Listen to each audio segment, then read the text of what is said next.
养阴物，这是关于我同事的故事。说是同事呢，但我们并不是特别熟的那种。你这报表做的什么呀？他这人呢，有些沉闷，也不太合群，也经常的背锅。同事们呢，有些排挤他，真倒霉啊，又挨骂了。你小声点儿。切，他听见又能怎么样啊？我去趟厕所啊。我对他呢多少有些同情吧，但是呢，只止步于那天散会后他又被主管骂了。我看他去了厕所，就想过去安慰他两句。但是呢，当我走到门口的时候，听到里面有咒骂的声音，听得出来是他的声音。今晚我就弄死你！今晚我就弄死你，弄死你！今晚我就弄死你！我把门错开一条缝，就看见一个不一样的他。他目光凶狠，正在用力咬自己手臂，眼里充满了恨。弄死你！弄死你！弄死你！弄死你！那一刻，我觉得他实在是太可怕了，还是离远点的好。我把这件事情呢跟大王说了，他一向认为青山软弱的外表下内心阴险。他那种人呢，把办公室给屠了，我也不奇怪。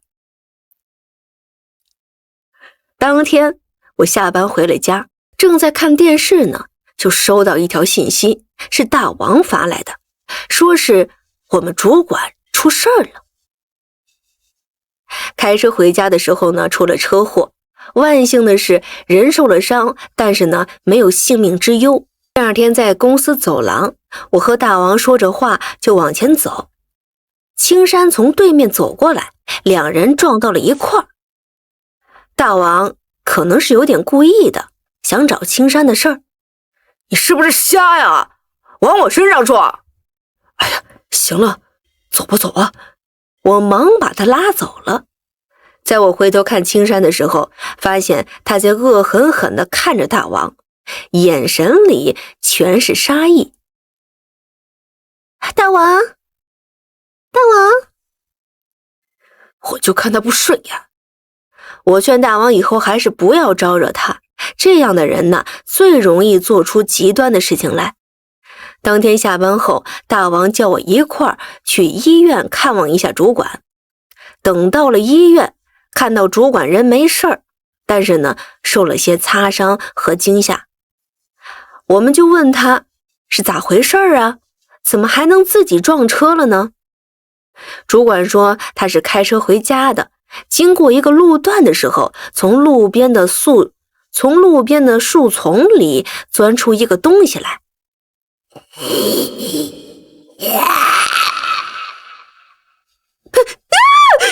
跳到他的车上。那东西不像猫狗，长得呢有些像猴子，但又不是猴子，像小孩又不是小孩的。扑到他身上就对他撕咬。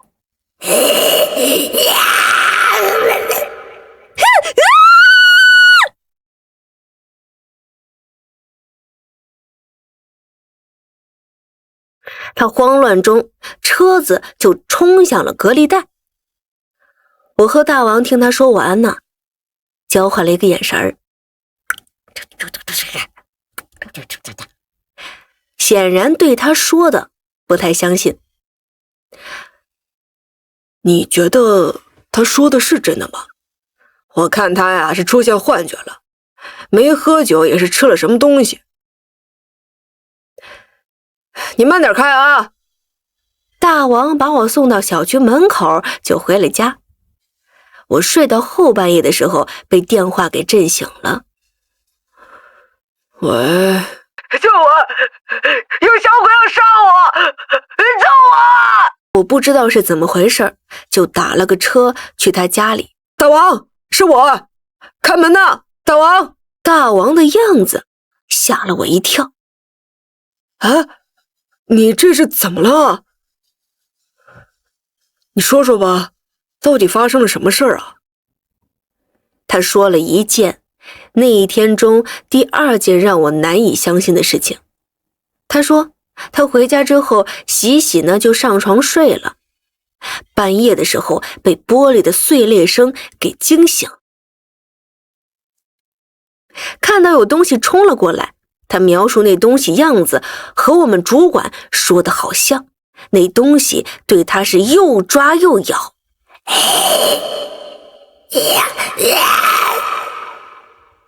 他用力把那东西摔了出去，他马上又扑过来对他继续撕咬。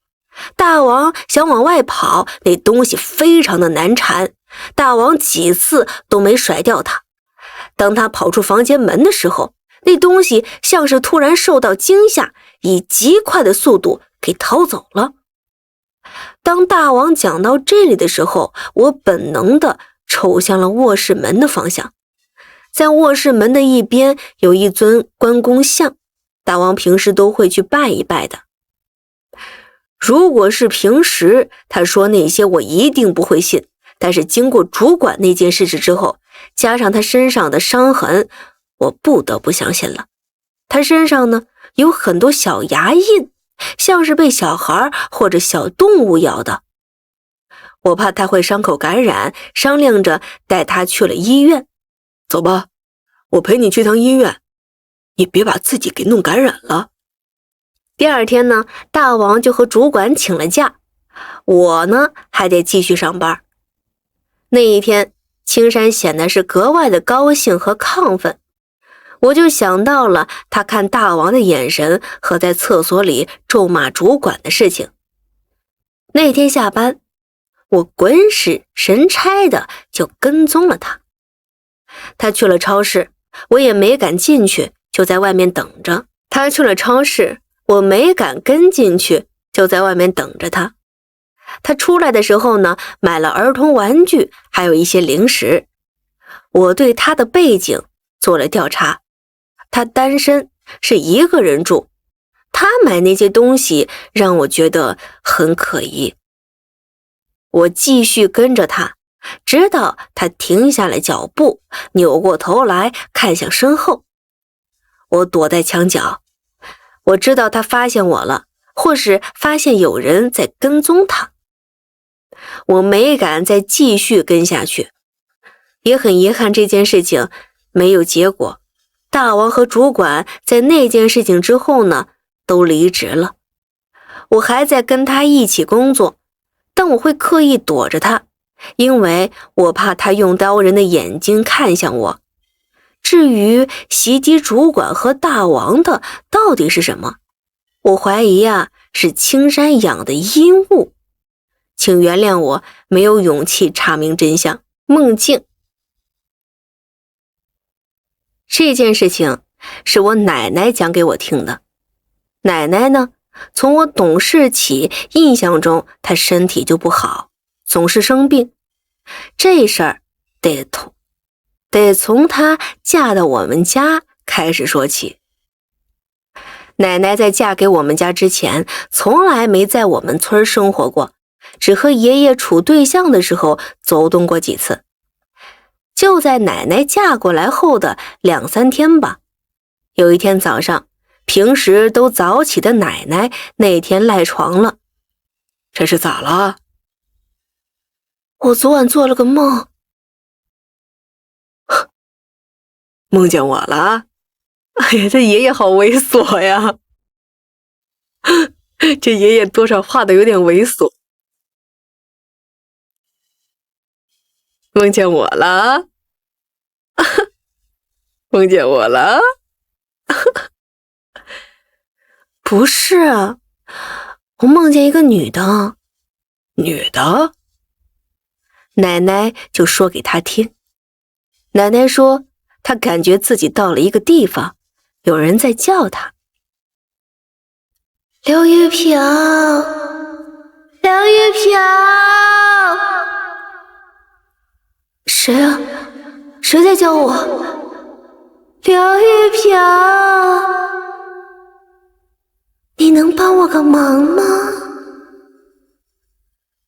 在他害怕的时候，有个女人走到他的身边。那个女人长得有点奇怪，眼睛细长，嘴巴也很大。帮什么忙？我被压在了后山上的鹰嘴崖下头，你能放我出来吗？你干嘛找我呀？因为咱俩有缘。有缘？我教你几句口诀，你挖屎的时候一定要念，可别忘了。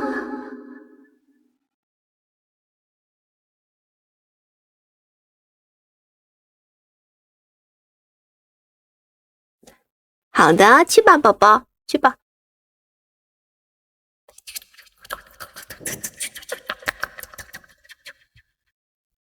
一定别忘了，别忘了。哎，你怎么知道后山有鹰嘴崖呀？我跟你说过吗？真的有那么一个地方啊？就在后山，快起来吧，晚了咱妈不高兴啊。爷爷不确定没跟他提过，但是呢，他确实以前从不知道有那么一个地方。甚至有一天，他还特意的上山去看了一下，那是一块巨大深埋地下的石头，是一整块的，形状呢很像一个鹰嘴，所以俗称鹰嘴崖。奶奶在石头周围转了转，觉得那下面不可能有什么活着的东西啊。在那之后，奶奶就再也没有理过那个事情。但是奶奶在娘家的时候身体很好，嫁过来之后就时常的有个小病小灾的，一直过了有2-3年。奶奶又一次梦到那个女人。你早点把我救出来，我也就不缠着你了。你再不救我出来，就来不及了。因为也有人说奶奶总生病跟这个事儿有关，他就让爷爷和二爷爷一块儿去挖挖看。那是一整块石头长在地里。嫂子，这一整个大石头根本就刨不动啊！也要下雨了，咱回去吧。又赶上要下雨了，就下山回了家。那天夜里下了很大的雨，电闪雷鸣的，整个村子都能听到，半夜有一声轰隆隆的巨响。鹰嘴崖的鹰嘴在那一夜被雨劈掉了，但是呢，大家还是习惯性的叫那里鹰嘴崖。奶奶呢，也没再梦到过那个女人，直到10几年后，有人开山采石，砸碎了鹰嘴崖。哎呦，这啥时候死的？这要活着那也多大个儿啊？那这得不得成精啊？采石工人惊奇地发现，鹰嘴崖下面有一具蛇骨，体型巨大，只是呢，死了很多年了，不知道奶奶梦到的是不是他呢？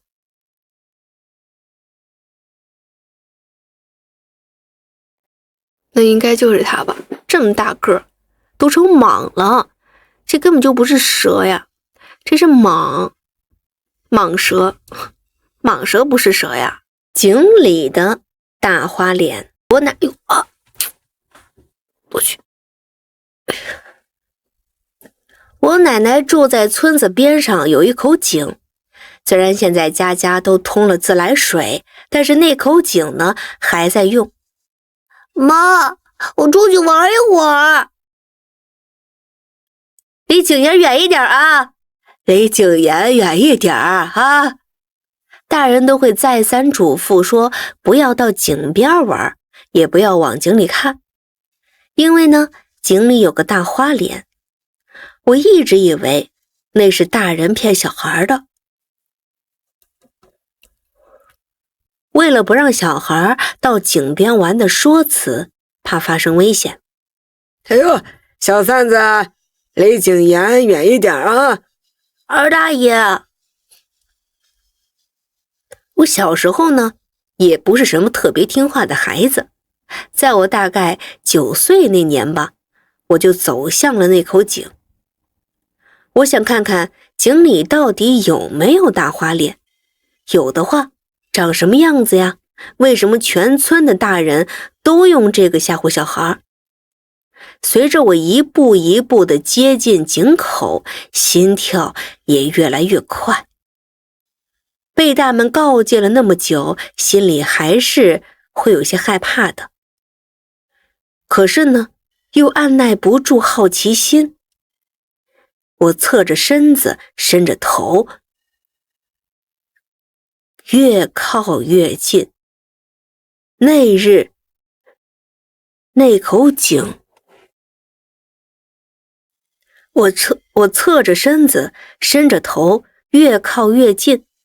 那口井很深，我都靠到井边了，才能看到井底的井水。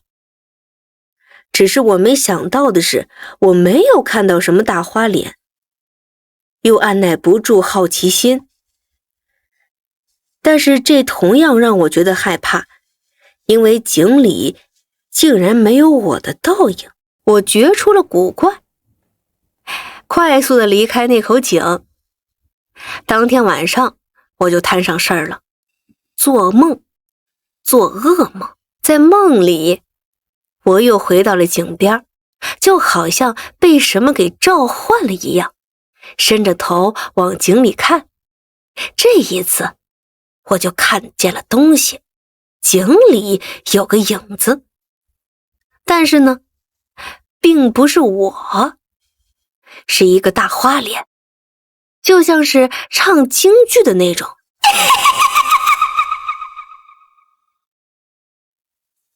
他先是冲着我笑，笑着笑着，他就从井里飞了出来。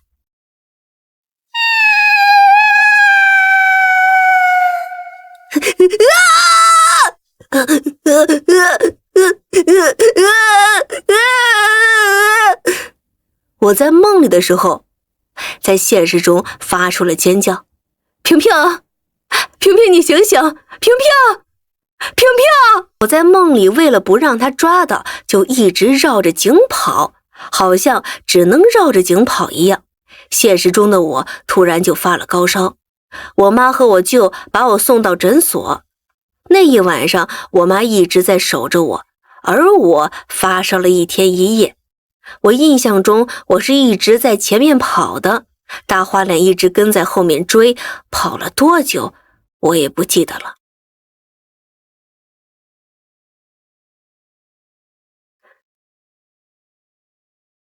飘飘飘飘飘飘。然后我发现我在井底，奶奶站在井口在叫我，我就醒了过来。你总算醒了，飘飘，你吓死妈了。妈，妈！我在诊所一共住了2天，没啥事儿才回家的。我妈跟我说，井里大花脸是早年间被迫害过的一个人，他想不开投了井，后来就总有人能在井里看到他。还有一件事情，就是我听见奶奶叫我的时候，奶奶确实是在叫我。惊奇手札之见鬼！我是一个夜跑爱好者，在我家附近有一条环岛路，晚上呢特别安静，路上下面还有不错的海景。那天我像往常一样在那里跑，然后就看到前面有个人站在路边。我的第一反应是，这人啊，没素质，在那撒尿也不怕掉下去啊。然后他的一个动作改变了我的想法，他猛地一僵，用脚尖儿给立了起来。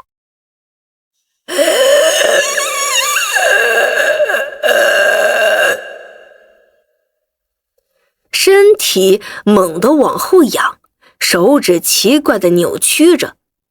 初时我以为他是在练什么，我在接近的同时呢，放慢了速度，直到他身体前倾想跳下去，我才觉得不对劲呢。得说我的冲刺速度还可以呀，在第一时间就抓住了他，小心！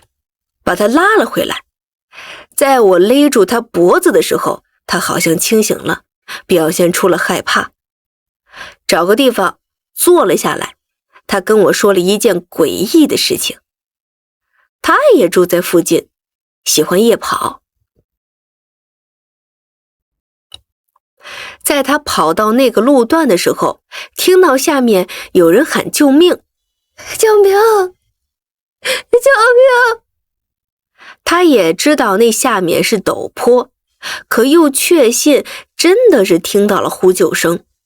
他按耐不住，伸头往下看了一眼，然后就是一阵的头晕目眩。之后的事情他就不记得了，就变成了我见到他时的那种状态。如果不是我拉住他，他应该已经跳下去了。我们也没敢在这里逗留，直接离开，至今还在结伴夜跑。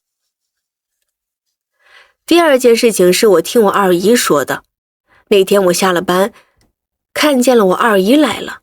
哎，二姨来了，圣子回来了。好，你们唠吧，我先回屋了。她正和我妈聊嗑，都是老家的长不长理不短，我也插不上嘴，就打了声招呼，先回了房间。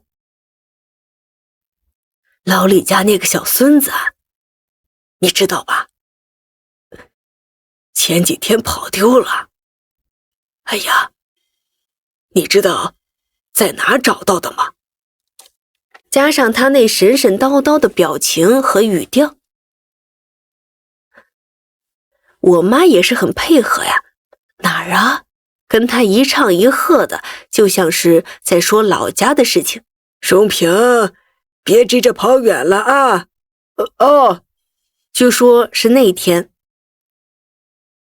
孩子奶奶在街上跟一个街坊唠嗑，小男孩就在一边洗。你说大姑娘家的，也不嫌丢人。哎呀，就是啊，以后怎么找婆家伺候啊？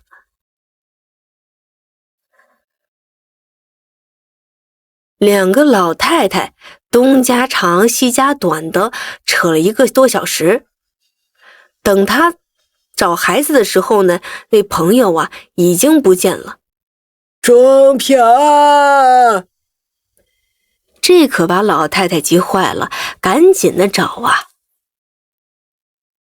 我看着往那边去了，说是看见他一个人奔了西山，本来呢是想要借助一下全是坟包的西山，可是呢老太太急得不行。周平，周平啊！哎呀，他能不能是去他妈那里了？他不是从来没去过吗？找着找着，老太太就觉得不好了。孩子3岁的那年死了妈，就埋在不远处。果然找到孩子妈坟地的时候，看见了孩子趴在坟地上一动也不动。平平，你怎么自己跑来这里了？你吓死奶奶了！把身体翻过来一看，孩子已经昏迷不醒，嘴里都是泥巴和草。老太太赶紧叫人把孩子弄回了家，好在孩子很快就醒了过来。问他怎么会去那里，妈妈说孩子说是因为他妈说带他去的。孩子还说他给了很多好吃的。而孩子在那之后从不知他妈的坟在哪儿也没去过，